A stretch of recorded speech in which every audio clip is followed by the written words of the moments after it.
Rudyard was one of the most loving, funny and caring characters. He loved making people laugh. He was always really unintentionally funny, and sometimes, a lot of times, intentionally funny as well. But he really cared about people. And I think in the long run that he cared a little bit too much about the wrong people, and the biggest smile just hides the deepest pain sometimes. I think that's why in the end he decided that he couldn't take it anymore and decided to take his life. Connor was the eldest of our 3 children, so he was the firstborn. So he was spoilt terribly from everybody around him. When he died, he was 18, almost 19. And he was sort of just starting out on his sort of adult path, really.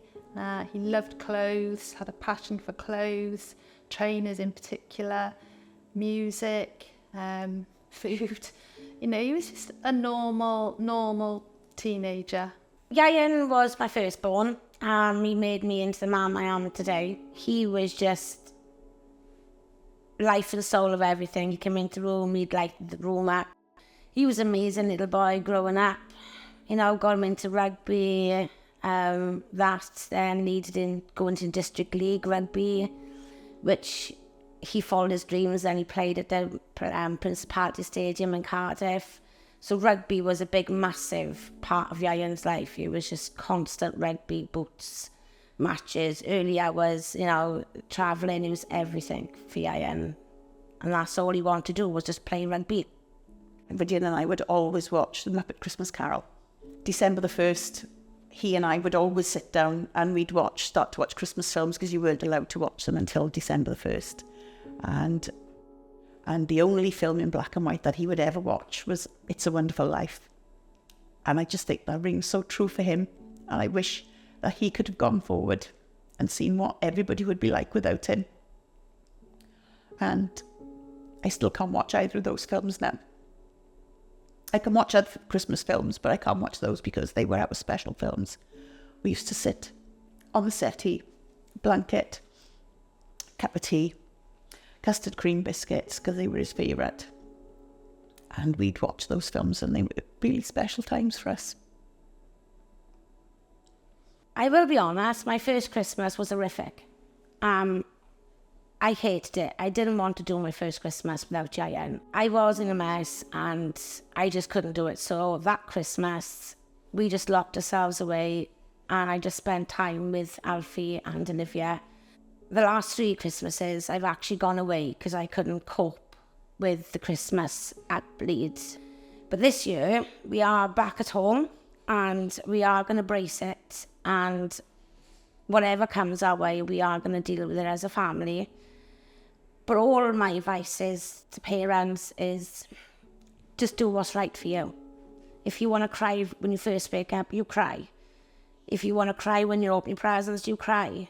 You just do what you need to do and don't get caught up in the festive spirit. You are healing and you need your time. What we've done as a family to find things easier for me is we don't do Christmas cards anymore, because seeing those Christmas cards to Claire, Alfie and Olivia, it hurts even more, because Ian is still very much part of our Christmas.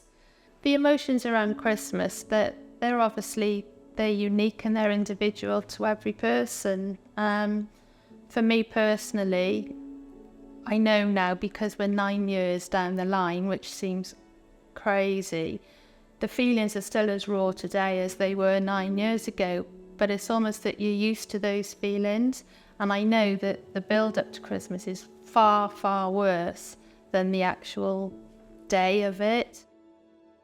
We do, myself and my husband, we make time out during Christmas Day. We go to the crematorium. We always take a wreath or flowers. And the children, I say children, they're young adults now. If they want to come up, they do.